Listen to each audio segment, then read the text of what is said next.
Good afternoon, everyone.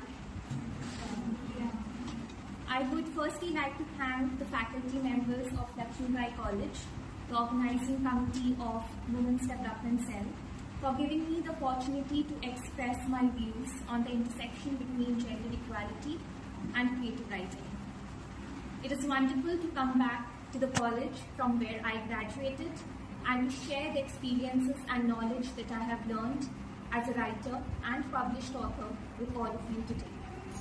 After graduating from college at the age of 21, I went on to write a book titled Indian Feminine Fury, which was a collection of feminist research essays on Indian politics, religion, films and literature.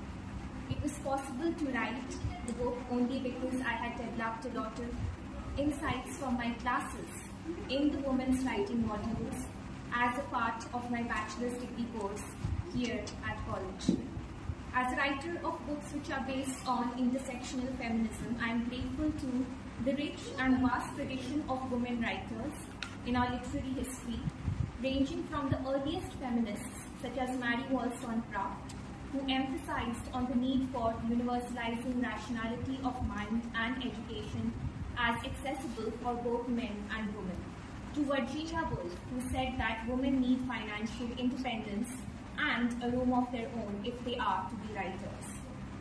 After my first book, I went on to write fiction, where I made conscious choices on how I want to characterize my protagonists.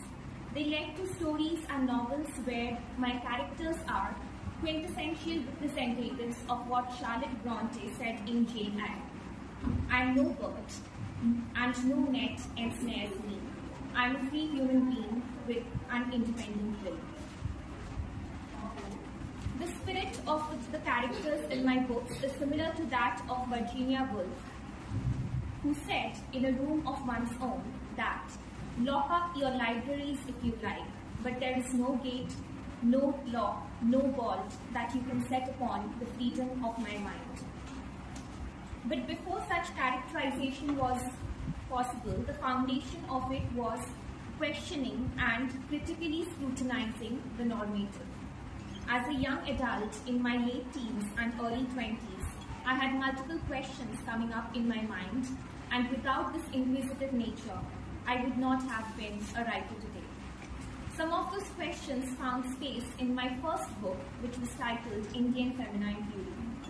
Some of those questions were: what would analyzing every piece of art and media we consume from a feminist perspective mean for our intellectual thinking abilities?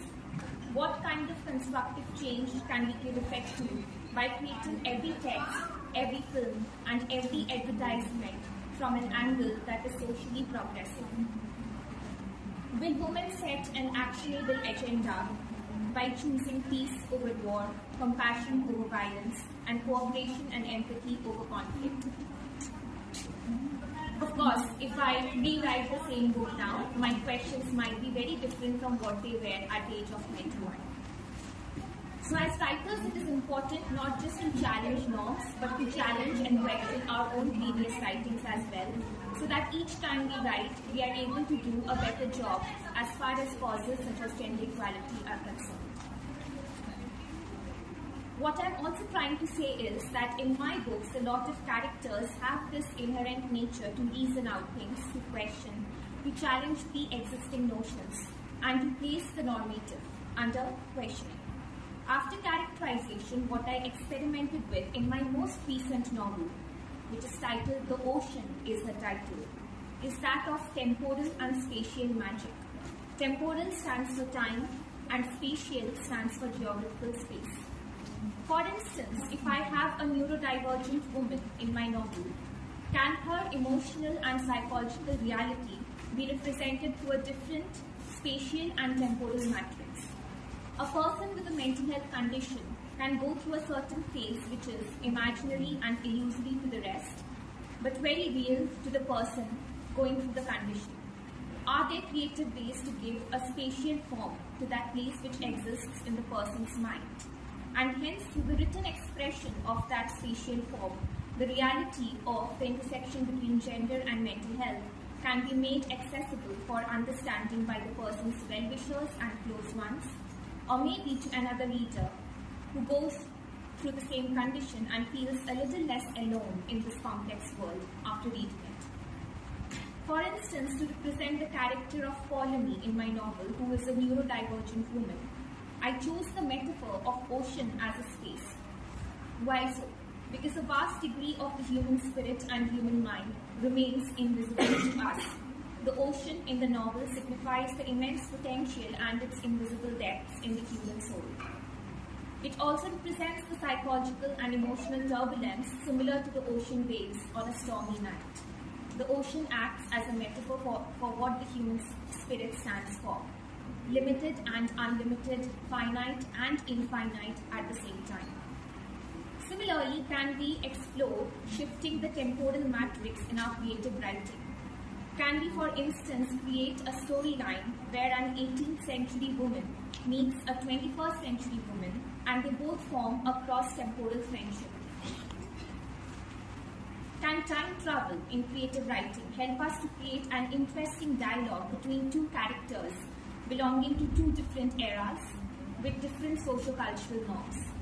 For instance, what would a female character who had to undergo child marriage in 18th century society say to a woman of 21st century who has the agency of choice and freedom of decision making to chart her own course of life on her own terms?